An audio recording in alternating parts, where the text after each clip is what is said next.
Tout le monde pose la même question. Si la Chine et la Russie sont censées être égales, pourquoi chaque accord laisse-t-il Moscou plus faible, plus petite et plus dépendante qu'auparavant? C'est là que commence l'histoire.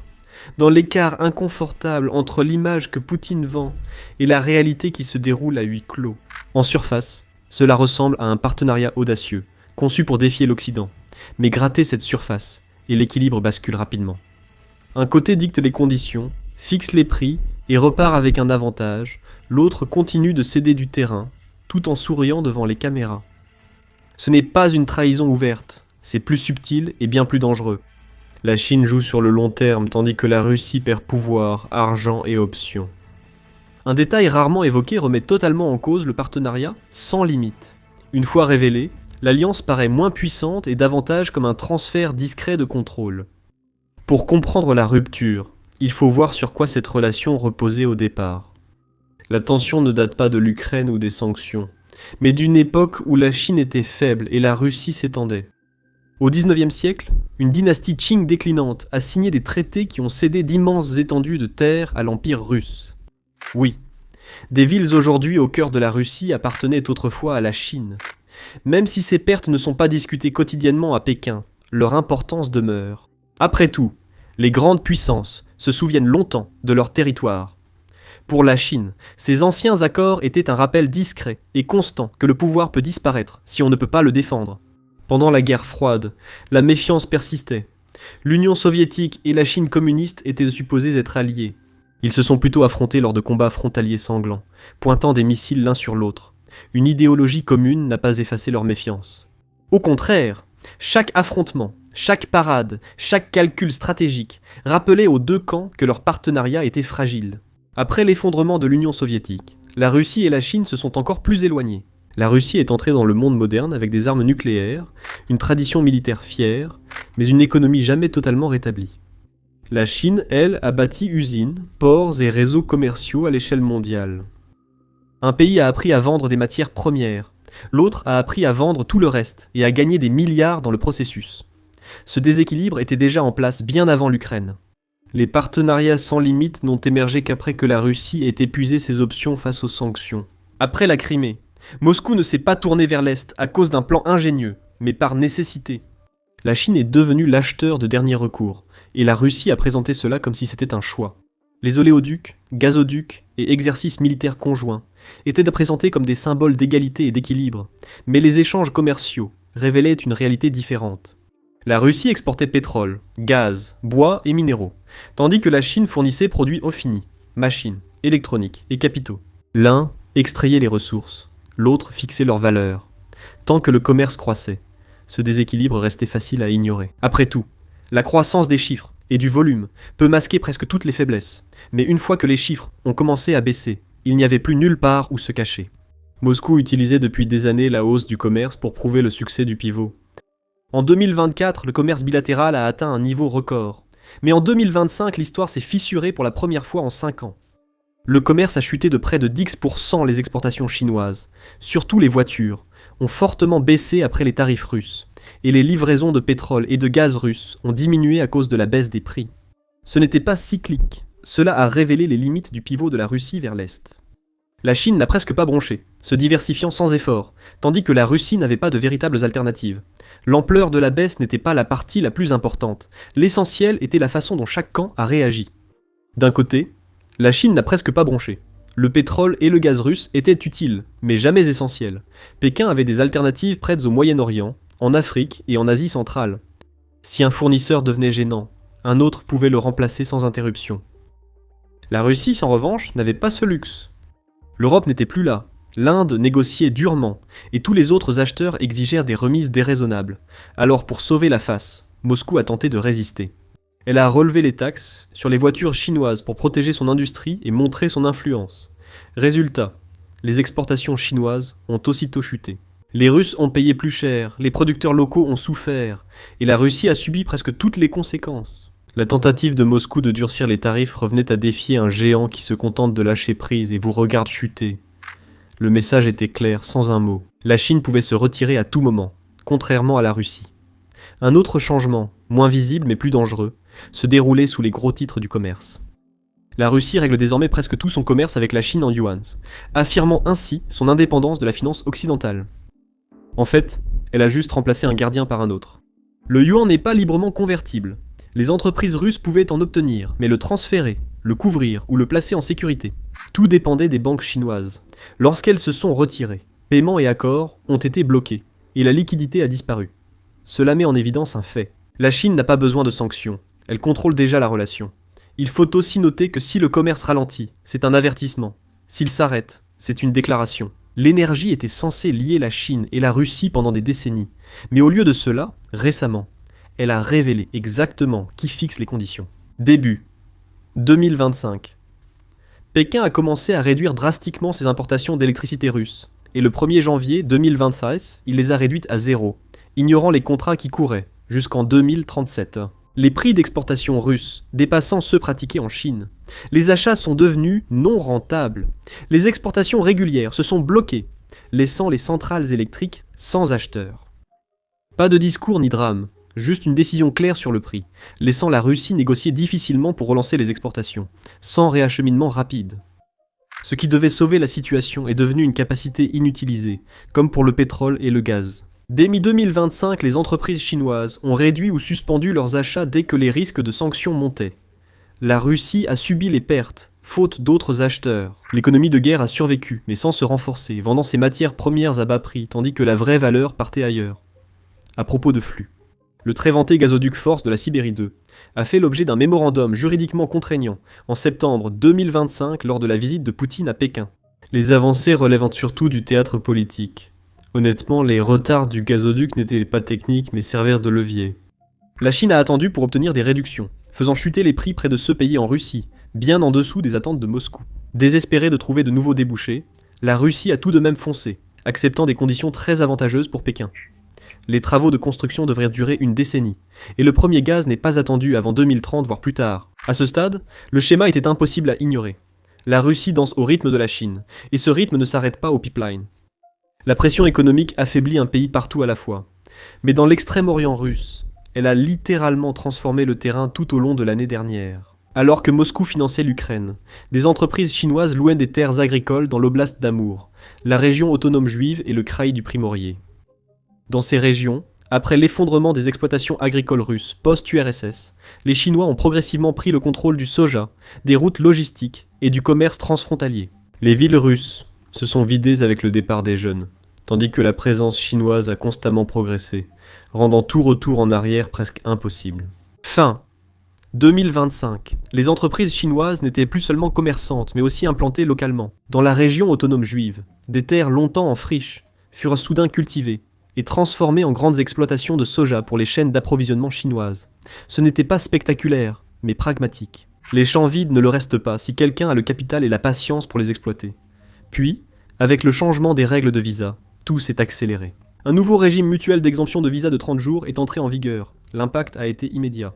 Rien que pendant la première semaine de janvier 2026, plus de 10 000 personnes ont franchi le poste frontière de Swaffenheim. Cela représentait une augmentation de 83% par rapport à l'année précédente. Les hôtels locaux se sont remplis. Les marchés ont repris vie. L'argent chinois a commencé à circuler là où l'argent russe avait depuis longtemps disparu. Et c'est là que la démographie a discrètement figé le déséquilibre. L'extrême-orient russe se réduit et vieillit depuis des décennies.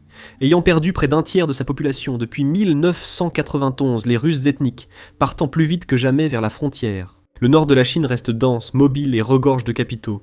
Les gens bougent, l'argent suit, et lorsque les populations s'effondrent, la souveraineté ne disparaît pas d'un coup. Elle s'affaiblit d'abord, bien avant que n'importe quel drapeau ne change. Moscou connaissait le danger, et a essayé d'arrêter l'hémorragie, alors elle a tout misé. Le 1er janvier 2026, le Kremlin a lancé ses zones internationales de développement avancées, offrant aux investisseurs étrangers, en particulier chinois, 0 impôt sur les sociétés pendant 10 ans, des cotisations sociales réduites et des zones franches douanières. Dans le kraï de Promoski, il a même lancé un projet pilote de parc agro-industriel russo-chinois. Le message était simple, investissez, construisez, restez. Presque n'importe quel accord était acceptable tant qu'il permettait à la région de survivre. Ce qui était le plus souvent passé sous silence, c'était le coût. L'argent était bienvenu, l'influence non discutée, le contrôle repoussé discrètement, la souveraineté inquiétante. Au même moment, autre chose s'est produite, plus discrètement mais tout aussi révélatrice. Les publications chinoises ont commencé à ressusciter d'anciens noms historiques pour des villes situées au cœur du territoire russe, des noms qui n'avaient pas été utilisés depuis des générations, sont réapparus discrètement dans la presse. Il n'y avait aucune menace, aucune revendication officielle, juste des rappels, des signaux doux et persistants que l'histoire n'était pas oubliée et que le temps jouait en faveur de Pékin. Ce n'était pas une course, la présence seule suffisait, la patience faisait le reste. La Russie comprend ce dilemme. Sans l'argent chinois, la région continue de se vider, les villes rétrécissent, les emplois disparaissent et les jeunes partent pour de bon. Mais accepter cet argent a un coût plus difficile à mesurer. La souveraineté ne disparaît pas du jour au lendemain, elle s'amenuise, elle s'effrite morceau par morceau. D'abord, les règles deviennent flexibles, puis les frontières s'adoucissent. Très vite, l'influence suit. C'est là que la suppression des visas a discrètement tout changé. Sur le papier, cela semblait inoffensif, un coup de pouce temporaire pour les hôtels, les restaurants et les villes frontalières en difficulté qui avaient désespérément besoin d'une bouée de sauvetage. En pratique, cela élargit l'ouverture. Les entrepreneurs chinois, disposant de capitaux inaccessibles aux Russes locaux, ont pu acheter, louer et investir là où d'autres ne le pouvaient pas. La propriété a changé peu à peu, presque imperceptiblement. Hôtels, entrepôts, fermes, centres de transport, ateliers et centres logistiques ont changé de main. Rien ne s'est passé soudainement. Chaque transaction a modifié un peu l'équilibre. Les emplois, la propriété et les chaînes d'approvisionnement ont suivi le capital, rendant la vie quotidienne dépendante des entreprises chinoises. L'influence a découlé de ces choix. Ce qui passait autrefois par Moscou dépendait désormais de ceux qui contrôlaient l'argent localement. Ce n'était pas une invasion, aucun drapeau hissé, aucun soldat franchissant les frontières, juste une érosion. Chaque année, Moscou a moins de moyens d'influencer ses résultats, tandis que Pékin doit en faire moins pour obtenir ce qu'il souhaite. Les sanctions ont également poussé la Russie à ouvrir une porte qu'elle ne pourrait jamais refermer complètement. Elle a invité la Chine dans l'Arctique. La suite fut discrète mais lourde de conséquences. Des ports, des routes maritimes et des projets de GNL comme Yamal et Arctic LNG2 ont progressé avec le financement et la participation de la Chine. Des navires de classe glace ont suivi. En 2025, des opérateurs chinois ont battu un record de traversée de porte-conteneurs sur la route maritime du Nord. Peu après, Pékin s'est qualifié de puissance proche de l'Arctique, autrefois précaré de la Russie, devenue désormais zone stratégique partagée. Une fois abandonné, on ne le reprend presque jamais. Malgré les discours sur le partenariat, une vraie alliance militaire n'a jamais vu le jour. Malgré les discours sur l'absence de limites, aucun pacte de défense mutuelle ni promesse d'intervenir n'a jamais été fait si la Russie rencontrait plus de difficultés. Oui, il y a eu des exercices conjoints, plus de 117 depuis 2019, y compris des exercices de sous-marins et de missiles. Cela semblait impressionnant, mais ils étaient bien organisés et strictement limités. La Chine n'a jamais lié sa sécurité à la survie de la Russie. Les égaux partagent les risques. Les protecteurs non. Pékin a observé, appris et gardé sa liberté de se retirer. Toujours présent quand cela l'avantage, introuvable quand les dangers deviennent réels, un vrai comportement de suzerain. La relation entre la Chine et la Russie prend tout son sens face à la fuite. Fin 2023, une évaluation confidentielle du FSB a commencé à circuler à Moscou. Elle n'aurait jamais dû quitter la pièce. Pourtant c'est arrivé, et le ton a choqué ceux qui l'ont appris. La Chine n'était pas décrite comme un partenaire, mais comme l'ennemi. Cela prouvait que la Russie connaissait la nature de la relation. Le document signalait que les services de renseignement chinois recrutaient systématiquement des scientifiques, ingénieurs et spécialistes militaires russes, personne ayant accès à des programmes d'armement avancés. Les données du champ de bataille en Ukraine, les infrastructures arctiques et la planification militaire étaient discutées via échanges universitaires, projets commerciaux et recherches conjointes. Ce n'était pas de la curiosité, c'était de la préparation. L'histoire de la technologie suivait le même schéma. La Russie dépendait croissant des systèmes industriels chinois, qu'elle ne pouvait ni reproduire ni exporter efficacement. Parallèlement, les entreprises chinoises acquéraient le savoir-faire aérospatial, l'expertise nucléaire et l'expérience du champ de bataille russe. Fin 2025. La Russie s'approvisionnait en composants nucléaires essentiels en Chine à cause de pénuries nationales. Oui, pense-y. Tandis que la Russie s'épuisait, la Chine les cartographiait. Chaque leçon du champ de bataille devenait une donnée. Chaque faiblesse due aux sanctions un levier. Chaque concession un précédent. Malgré cela, Moscou avait peu d'options. Expulser le personnel chinois, risquer des représailles, renforcer les contrôles, faisait fuir les investisseurs. Parler publiquement aurait brisé l'image maintenant la relation. Le discours restait donc chaleureux en public, mais la confiance s'effondrait en privé. Les analystes utilisent désormais l'expression qui décrit le mieux la situation. État vassal. Même l'histoire du partenariat a cessé d'appartenir à la Russie. Dans le sud global, les médias chinois voyaient Pékin comme la main ferme et Moscou comme le partenaire subalterne imprudent. Les éloges venaient avec la distance, l'influence suivait la crédibilité. La crédibilité ne venait plus de Moscou. La Russie parlait toujours comme un empire, mais son économie montrait autre chose. Les matières premières partaient. Les produits finis arrivaient. La fixation des prix était ailleurs. Aucune occupation n'était nécessaire. Le commerce nécessitait l'approbation de Pékin. Les prix de l'énergie suivaient à la demande chinoise. Et l'accès à la technologie dépendait du risque accepté par d'autres. Fuir n'était plus envisageable. Les pipelines, paiements, chaînes d'approvisionnement et règlements impliquaient des coûts. Se réorienter prendrait des décennies. La Chine pouvait se permettre d'attendre, la Russie non. La vassalité ne se définit pas par l'obéissance, mais par l'absence d'alternative, et l'ironie est difficile à manquer. La Russie a envahi l'Ukraine pour échapper à la domination occidentale, pour finir plus dépendante que jamais d'une autre puissance qui exigeait une soumission silencieuse, plutôt qu'une loyauté affichée. La Chine a soutenu la Russie sans s'impliquer directement. Les biens à double usage circulaient discrètement, le commerce continuait, et la machine de guerre russe progressait difficilement. Tandis que Pékin fuyait ses responsabilités, la Chine gagnait en influence chaque mois de guerre. Les sanctions étaient efficaces, mais pas comme Moscou l'espérait. La Russie a survécu en sacrifiant son autonomie, tandis que la Chine a acquis une influence inédite en Occident, non par douceur mais par patience. Le pouvoir ne disparaît généralement pas dans des explosions. Il s'érode peu à peu, contrat après contrat, remise après remise, concession après concession. La Russie n'a pas perdu sa souveraineté en un seul moment dramatique. Elle en a cédé des morceaux sous la pression, coupé des marchés occidentaux. Affaiblie par la guerre et piégée par son ambition, Moscou a donné à la Chine ce que les puissances montantes apprécient le plus, du levier. La Chine n'a pas soudainement trahi la Russie, elle a juste arrêté de prétendre à leur égalité. De nombreux analystes l'affirment, la Russie n'est plus un partenaire, mais un subordonné, voire un vassal. Les preuves sont déjà visibles. La seule véritable question est de savoir combien de temps la Chine décidera que ce vassal vaut encore la peine d'être gardé.